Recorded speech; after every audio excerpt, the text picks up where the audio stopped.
Hey guys, welcome to the show. In this episode, I want to talk about a movie that I actually place in my top 10 favourite horror movies of all time. Maybe even top 5. Yes, you heard me correctly. This is one of the most memorable and straight up frightening movies that I've ever had the pleasure or displeasure of sitting through, and I've wanted to talk about it for the longest time, so strap yourselves in folks, because this is The Entity.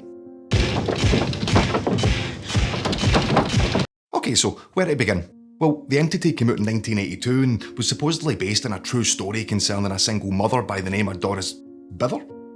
Beather? Bither? Potentially mispronounced surnames aside, Doris claimed to have been, let's just call it, severely assaulted in the worst possible way by an invisible being. You were attacked or you weren't? It happened. You can look further into this through your own investigations, but ultimately, Doris's story was turned into a novel released in 1978 by Frank De Felitta called, you guessed it, The Entity. The novel then became the basis for the feature film, which we're going to focus on in this episode, and to kick things off, you know how normally you can look at a movie director's catalogue of work and generally get an idea for how his or her movies are going to pan out before you see them? Like a style? Yeah. Well, The Entity was directed by someone called Sidney J. Furie. Now, I must admit that the name Sidney J. Furie, as awesome as it is, wasn't a name that I recognised, so I looked him up and discovered something quite interesting. Not only did he direct The Entity, he also quite unbelievably directed another movie that you may be aware of, a little number called Superman 4, The Quest for Peace. Stop! Don't do it! The people! How's that even possible? How can you direct The Entity that gave us scenes like this? And then go on to direct Superman 4 that gave us scenes like this? It just makes no sense whatsoever, but despite its ultimate shitiness, I still love Superman 4. Thank you. So let's get back to The Entity. Why is it so good? Why do I rate this movie so highly? I think it's because of the style of movie that we get here. It's not a straight up horror movie. It feels more like some sort of intense drama. I'll go into a bit more detail on this later, but for now, let's just say it's gritty, it's hard-hitting, it's intense, and with the overall subject matter the movie delves into, it's quite disturbing and definitely not for everyone. Anyway, the main character here is not named after the real person Doris Bither, but given the name of Carla Moran and is played by Barbara Hershey. Hi. Barbara Hershey is so good in this movie, so good. I mean, I can't imagine this would have been an easy role to play for obvious reasons, but she is excellent here.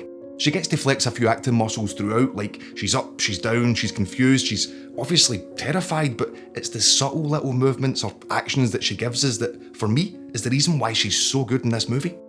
But this scene here where she's wary that something bad could go down at any moment while her friend's talking to her, like there's nothing to worry about, but Babs knows. I hope she's okay with me calling her Babs. If she's even watching. Hey, you never know. Let's get the legal team in here just in case. Hey, legal. Am I okay calling her Babs?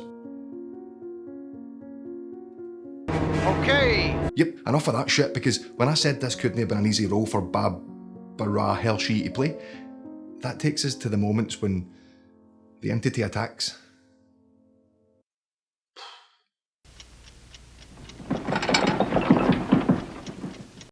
Now, what happens in most of these scenes is horrible, despicably nasty stuff, and I'm showing you literally nothing of them in this video for many, I think, obvious reasons, and they may actually be too much for some people to watch because of what actually happens to poor Carla. It's just horrible, so fair warning. Now a warning? But the reason I rate this movie so highly is that not only does it attack us with this harsh series of on-screen events, the soundtrack's part of the horrible experience too, because that music, that fucking music, it just comes out of nowhere and literally feels like it's trying to come out your screen and grab at you or something. The rest of the music used in the movie is great too, don't get me wrong. Music by Charles Bernstein, check it out. But that song used when the bad shit's going down, it's something else.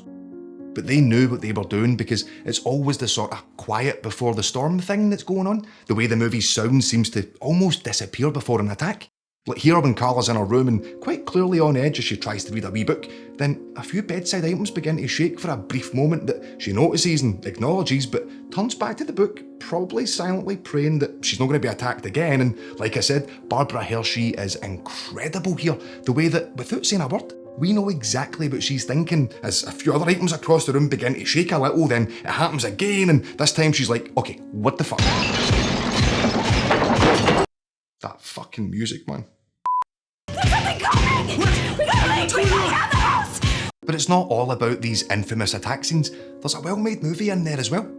I'm not going to go too far into the absolute goings-on in the movie for sort of spoiler reasons, but after Carla's attacked a few times by this seemingly invisible foul bastard, she decides to go get some help from a psychiatrist. Dr. Schneiderman, played here by Ron Silver. I'm Dr. Snyderman. I like Ron Silver as the Doctor. There's like an arrogance to him, like he's seen it all before, and when he first meets Carla and she tells him her story, you get the idea that he wants to help, but he's maybe a little bit too close-minded.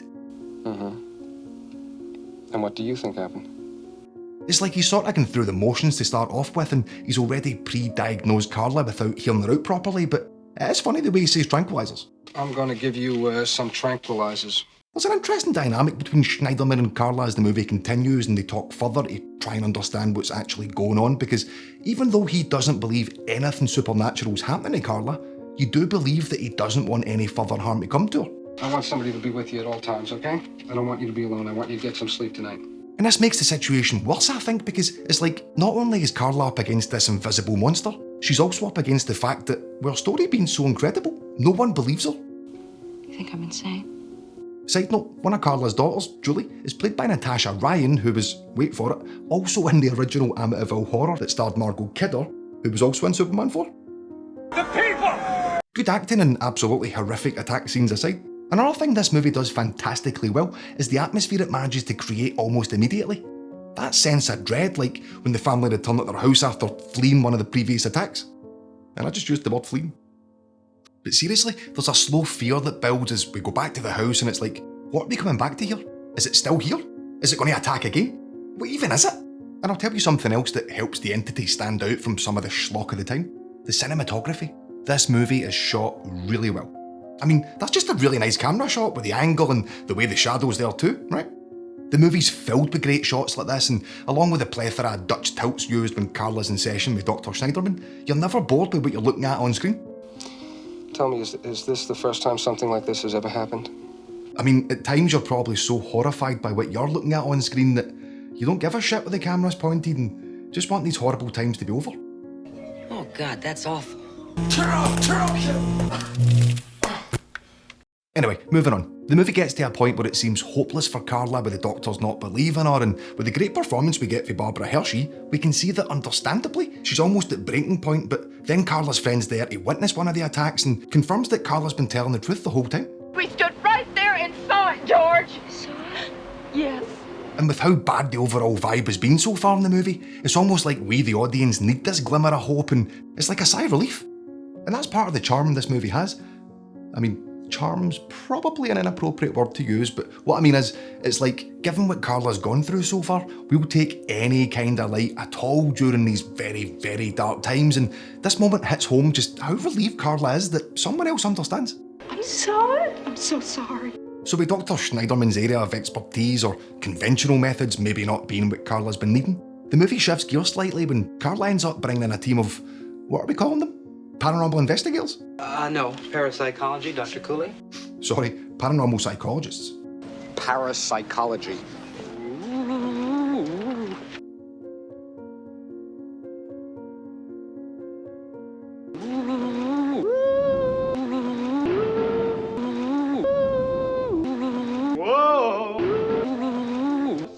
We have to get out of here.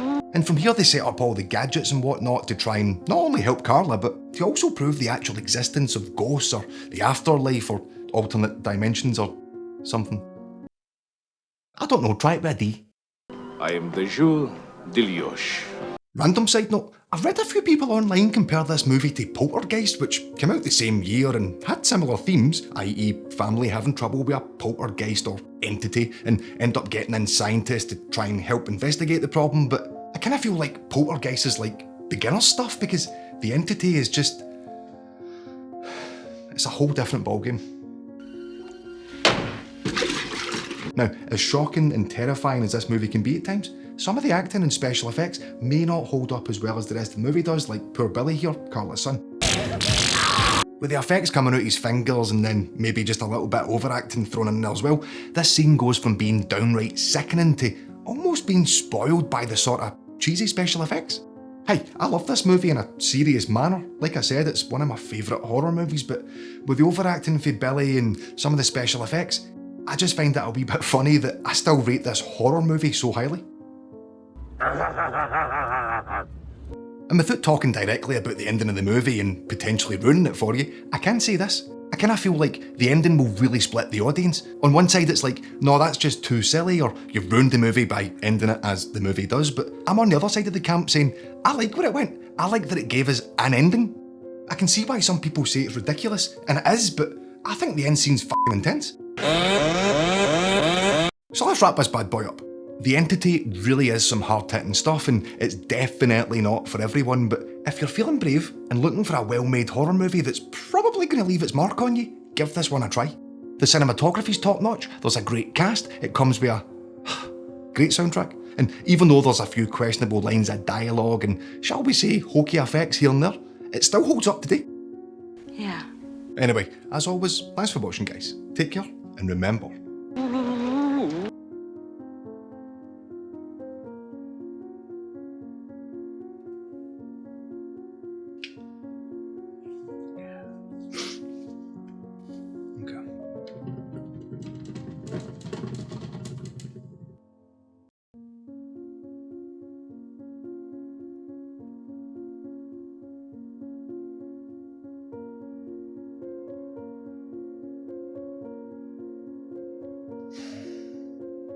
it's not a straight up horror movie, it's more like a intense drama.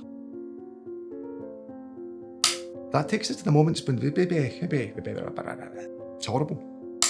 Some of the acting and special effects may not hold up as readily. Fuck it.